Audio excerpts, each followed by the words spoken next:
Assalamualaikum warahmatullahi wabarakatuh. Apa kabar semuanya? Saya doakan semoga siapapun yang menyimak video kali ini bisa sehat terus, semangat terus, dan dimudahkan dari segala urusannya serta diberikan rezeki yang melimpah.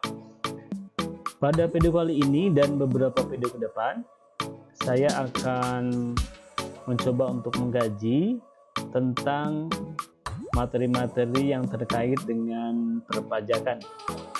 Nah, pada kali ini materi pertamanya kita akan menyampaikan atau kita akan mengkaji tentang beberapa konsep dasar terkait dengan perpajakan. Mudah-mudahan bisa bermanfaat dan menambah literasi kita tentang perpajakan. Nah, ini dia outline-nya pada video kali ini.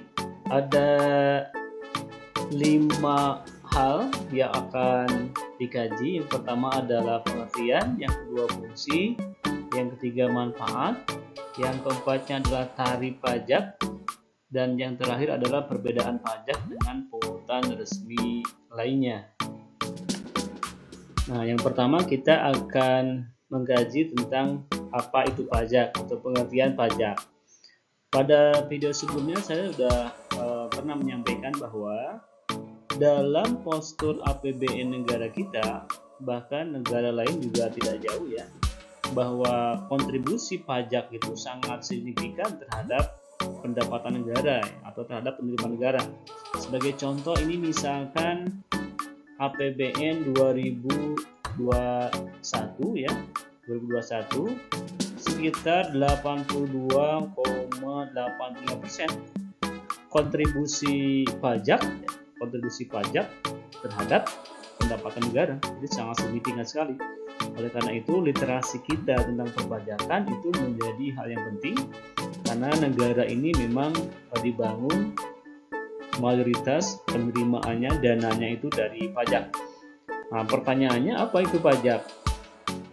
Nah, pajak itu adalah kontribusi wajib kepada negara yang terutang oleh orang pribadi atau badan yang bersifat memaksa berdasarkan undang-undang dengan tidak mendapatkan imbalan secara langsung dan digunakan untuk keperluan negara bagi sebesar-besarnya kemakmuran rakyat.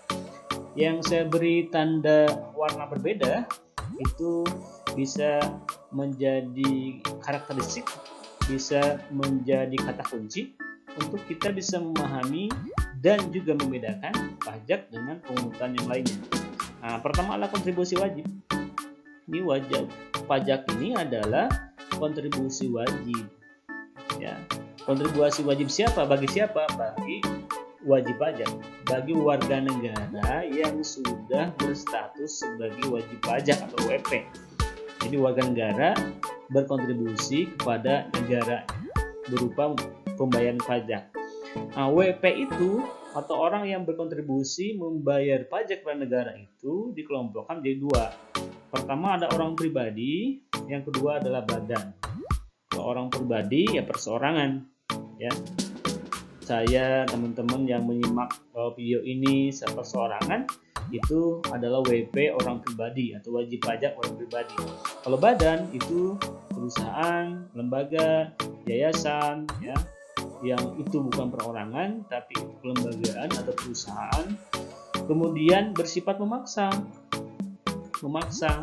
Artinya petugas pajak ketika orang pribadi atau badan itu memiliki objek pajak dan sudah tiba atau jatuh tempo pada waktu yang harus membayar pajak sesuai dengan perundang-undangan, maka petugas pajak bisa memaksa wajib pajak tersebut untuk membayar pajak.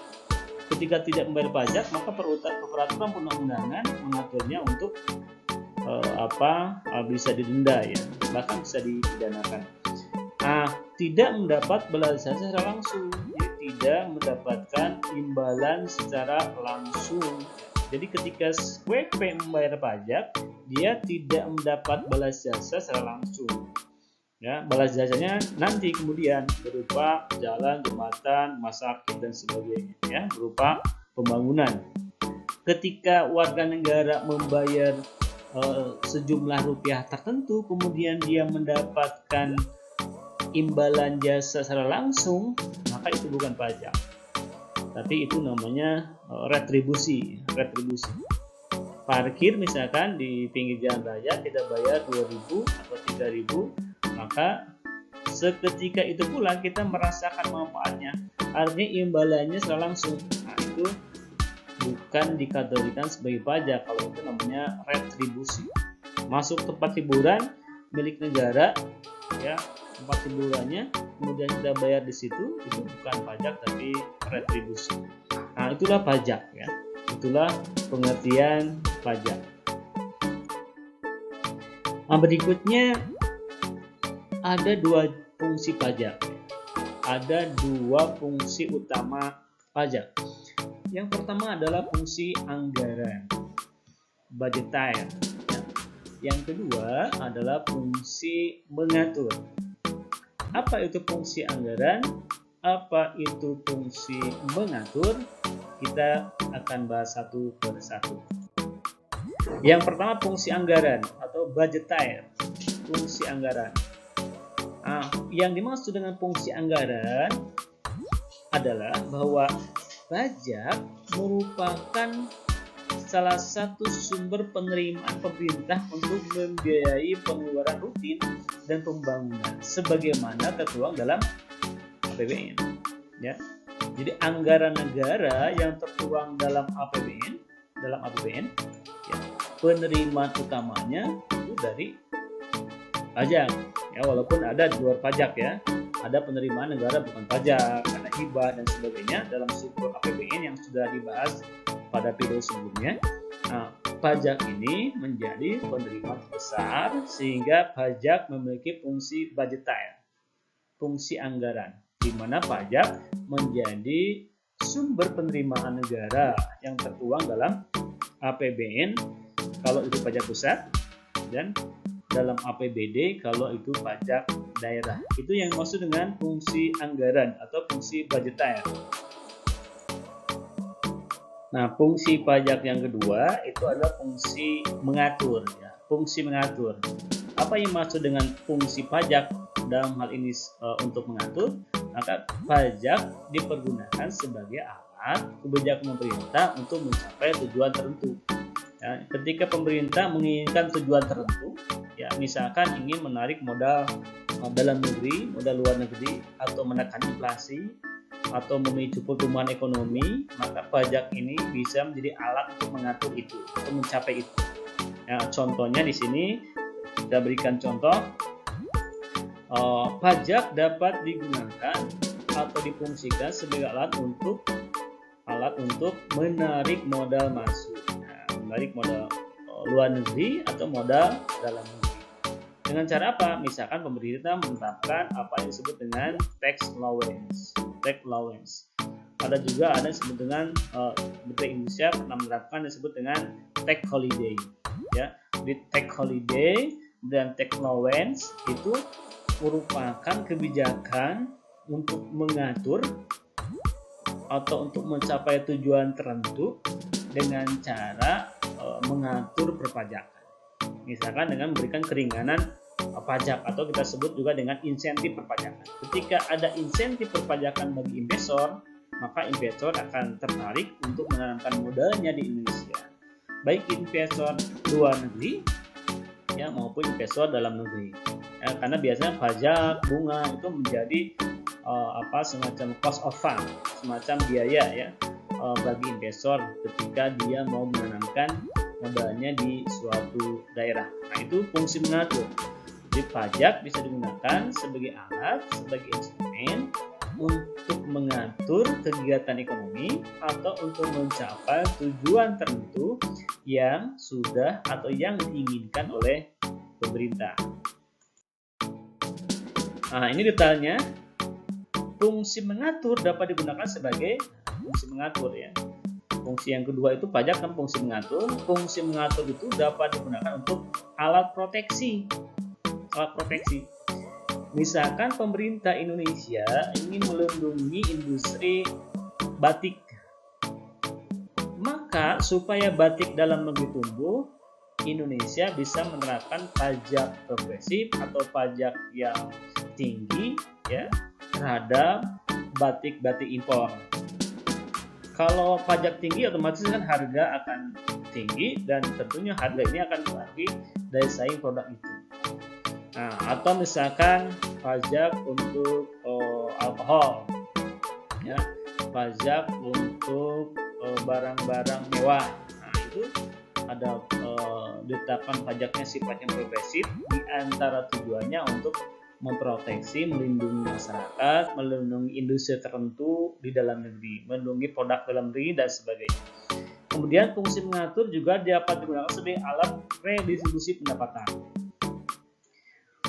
Contohnya misalkan dalam pajak kendaraan, pemerintah Indonesia menetapkan pajak progresif, di mana semakin banyak kendaraan seseorang, maka semakin tinggi pajaknya. Pajak penghasilan juga itu sifatnya progresif. Semakin tinggi penghasilannya, maka persentase besaran pajak yang harus dibayarnya itu menjadi lebih besar dibanding dengan pendapatan yang lebih kecil gitu ya. Buat apa itu? Itu redistribusi pendapatan. Nanti orang kaya membayar pajak lebih besar dan nanti akan digunakan untuk subsidi orang yang dengan pendapatan di bawahnya atau untuk disalurkan kepada sektor-sektor ekonomi kecil, ekonomi menengah ke bawah ya, yang pajak itu diambil dari ekonomi menengah ke atas. Itu redistribusi pendapatan. Kemudian alat stabilisasi. Nah, alat stabilisasi. Apa yang stabilkan? Tentunya adalah arus uang, arus barang, ya, inflasi, deflasi itu bisa diatur stabilitasnya, ya, stabilisasinya dengan cara mengatur perpajakan. Ya, jadi perpajakan bisa digunakan untuk menstabilkan keadaan ekonomi tertentu. Nah, berikutnya adalah manfaat pajak. Jadi pajak ini kan tadi kontribusi wajib warga negara atau wajib pajak kepada negaranya. Ketika warga negaranya itu membayar pajak, maka manfaatnya yang pertama adalah sumber pendapatan negara. Ya, negara memiliki sumber pendapatan utama terbesar. Negara bisa melakukan proses pembangunan dari pendapatan itu. Yang kedua, sarana pemerataan pendapatan. Tadi itu, ya, ada redistribusi pendapatan. Orang kaya tarif pajak lebih besar disalurkan kepada orang yang pendapatannya di bawahnya. Kemudian pengatur kegiatan ekonomi, tadi fungsi mengatur sudah saya jelaskan, dan stabilitas ekonomi, menstabilkan kegiatan ekonomi, ya, menstabilkan kegiatan ekonomi. Jadi itu kurang lebih manfaat, bisa dikaji di literatur lain untuk memperkaya apa poin-poin manfaat dari perpajakan ini. Nah, berikutnya tarif pajak. Ini materi berikutnya adalah tarif pajak. Tarif pajak yang umum berlaku itu ada 4. Yang pertama ada yang disebut dengan pajak atau tarif proporsional. Yang kedua ada tarif tetap. Yang ketiga ada tarif progresif. Yang keempat ada tarif degresif. Ya, masing-masing penjelasannya ada di sini. Tarif proporsional itu contohnya adalah PPN. Yang PPN 10% berapapun transaksi yang dilakukan oleh wajib pajak, maka pajaknya 10% terhadap nilai total transaksi. Proporsional disesuaikan dengan besar kecilnya transaksi yang dilakukan oleh wajib pajak. Besarnya 10% dari total transaksi. Itu contohnya adalah tarif proporsional, yaitu contohnya PPN. Kemudian ada tarif tetap. Tetap itu materai misalnya ya. Materai ada yang 3.000, ada yang 6.000, sekarang itu berlaku yang 10.000. Kemudian progresif. Nah, progresif itu PPh ya. PPh itu progresif. Pendapatan sampai dengan 50 juta misalkan 5%. Ya, 50 juta sampai dengan 250 juta ya, misalkan itu 15%. Kemudian 250 sampai 500 juta itu 25%. Di atas 500 itu 30%. Nah, itu sifatnya progresif. Jadi semakin besar pendapatan, semakin besar persentase pajak harus dibayar. Itu tarif progresif. Dan yang terakhir degresif. Kalau degresif kebalikan dari progresif. Ya. Kebalikan dari progresif bisa diakses di beberapa literatur lain. Ya. Yang degresif itu ada yang degresif proporsional, ada ada yang degresif, ada yang degresif progresif. Itu ada penjelasan lebih jauh, bisa diakses di referensi yang lain.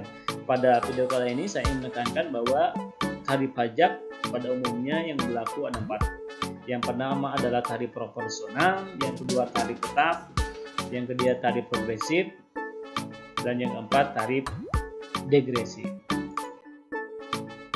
Nah, materi terakhir pada video kali ini adalah tentang perbedaan pajak dengan pungutan resmi yang lainnya. Jadi, pemerintah tidak hanya walaupun sangat signifikan dan kontribusinya sangat besar, tentu tidak bisa atau tidak hanya mengandalkan pajak. Apalagi berdaerah misalnya, ada pungutan lainnya untuk memaksimalkan penerimaan negara, ya, agar negara bisa leluasa melakukan kegiatan pembangunan. Nah, apa bedanya pajak dengan pungutan resmi yang lainnya? Bedanya pertama dari sisi balas jasanya. Kalau pajak tidak diterima secara langsung. Kalau pungutan resmi yang lainnya diterima secara langsung. Ya, contohnya parkir, tempat hiburan itu langsung. Kemudian dasar hukumnya, kalau pajak itu undang-undang. Kalau pungutan resmi yang lainnya biasanya PP, Kepmen, Perda. Ya, untuk pajak daerah itu ada Perda. Cara perhitungan, kalau pajak itu dapat dihitung sendiri oleh wajib pajak karena menggunakan self assessment system. Ya, kalau yang lainnya biasanya dipatok oleh aparat pemerintah. Nah, misalkan parkir 2.000, 3.000, kita nggak bisa ngitung sendiri, tapi langsung ditetapkan oleh pemerintah. Jatuh temponya, ke pajak itu ada sesuai jatuh tempo.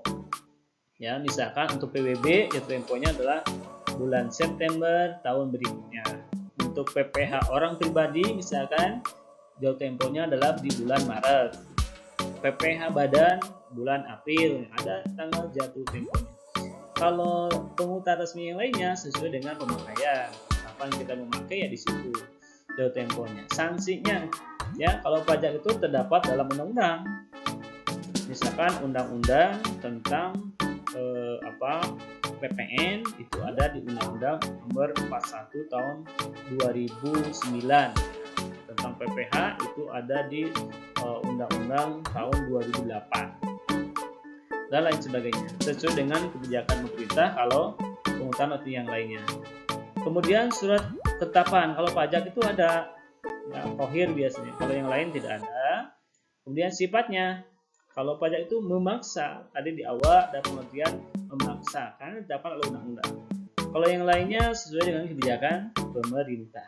Nah, itu perbedaan pajak dengan pungutan resmi yang lainnya.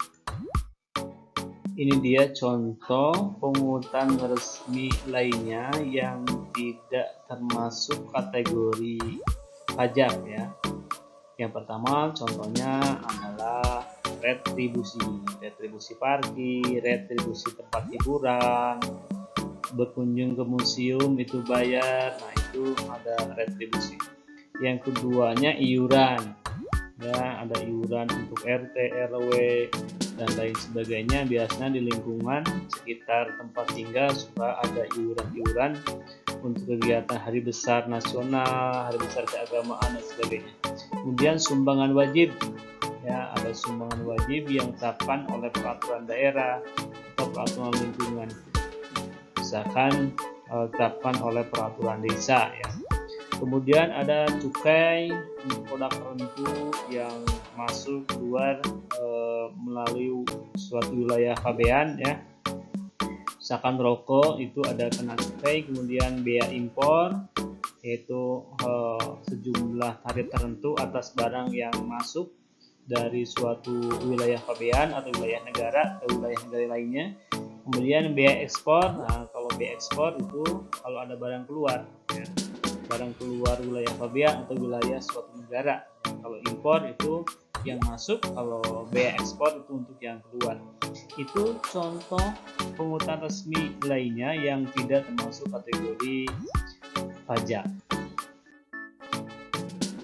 Nah, berikutnya untuk memperkaya apa yang saya sudah jelaskan, ada rekomendasi buku yang saya tulis. Penerbitnya adalah Gratindo ya. Kemudian di sini yang terkait dengan perpajakan ada di buku nomor 2 ini ya, buku yang kedua ini nih. Ada materi yang terkait dengan perpajakan, yaitu buku ekonomi untuk kelas 11 atau yang nomor 2 ini. Di sini ada penerbitnya adalah Grafindo Bandung.